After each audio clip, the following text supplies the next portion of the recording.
তুই লেওড়া সত্যি গোদে মারানি, ও তোর উপকার করেনি, তোর ঘর বেড়ে দিয়ে চলে গেছে। সে কি কি করে? কি করে বললো সেটা বলে দিকে আমি বড় পাগলাটকা হয়ে যাবো।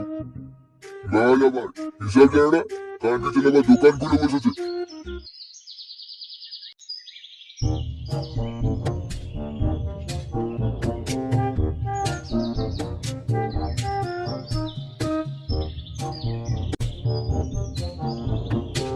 কিরে গাড়ি কি মৌমাছি কামড়েছে? ওদিক ওদিক করছিস কেন? তোমার জম আসছে, তার জন্য অপেক্ষা করছি। জম্মা বাবু এই গান মেরেছে। এই চুতির ভাই কেন কি করছে? আমি ডেকেছি, তোমাকে বলেছিলাম না তোমার বান খুলে নেওয়ার ব্যবস্থা করব, এই সেই ব্যবস্থা। এটা তুই কি করলি? ও শুধু আমার বান্টু নয়, আমার ঘর মুসব এক করে দেবে। দয়া করে একে এখান থেকে তাড়া।